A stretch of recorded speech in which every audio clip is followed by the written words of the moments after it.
বাদশাহ হারুনুর রশিদের শাসনামলে বাহলুল নামের একটি পাগল ছিল, যে অধিকাংশ সময় কবরস্থানে কাটাতো। কবরস্থানে থাকা অবস্থায় একদিন বাদশাহ হারুনুর রশিদ তার পাশ দিয়ে যাচ্ছিলেন।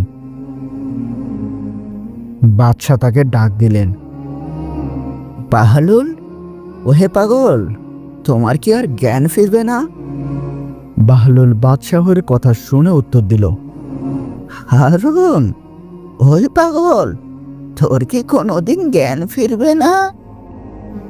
বাদশাহ হারুনুর রশিদ অনেকটা রেগে এবং ঝাঁজ মিশ্রিত কণ্ঠে বাহলুলকে বললেন, আমি পাগল নাকি তুমি, যে সারাদিন কবরস্থানে বসে থাকে? আমি বুদ্ধিমান, তুমি পাগল। আচ্ছা, মানলাম আমি পাগল আর তুমি বুদ্ধিমান, কিন্তু সেটা কিভাবে বলো তো? বাহলুল রাজপ্রাসাদের দিকে ইঙ্গিত দিয়ে বললেন, আমি জানি তোমার ওই রঙ্গিলা দালান ক্ষণিকের আবাসস্থল, আর এই কবরস্থান স্থায়ী নিবাস। এজন্য আমি মরার পূর্বে এখানে বসবাস শুরু করেছি, অথচ তুই গ্রহণ করেছিস ওই রঙিন শালাকে, আর এই স্থায়ী নিবাসকে এড়িয়ে চলছিস। রাজপ্রাসাদ থেকে এখানে আশাকে অপছন্দ করিস, যদিও তুই জানিস এটা তোর শেষ গন্তব্য। এবার বল, এবার বল, আমাদের মধ্যে কে পাগল, বল। বাহলুলের মুখে এ কথা শোনার পর বাদশাহের অন্তর কেঁপে উঠল। তিনি কেঁদে ফেললেন, তার দাড়ি ভিজে গেল। কাঁপা কাঁপা কণ্ঠে হারুনুর রশিদ বললেন, খোদার কসম, তুমি সত্যবাদী, আমাকে আরো কিছু উপদেশ দাও। তোমার উপদেশের জন্য আল্লাহর কিতাবে যথেষ্ট, তাকে যথার্থভাবে আঁকড়ে ধরো। তোমার কোনো কিছুর অভাব থাকলে আমাকে বলো, আমি তা পূরণ করব।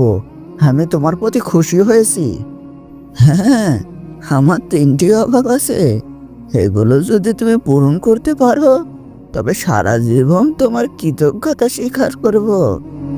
নিশ্চয়, তুমি নিঃসংকোচে চাইতে পারো, আমি তোমাকে দেওয়ার চেষ্টা করব।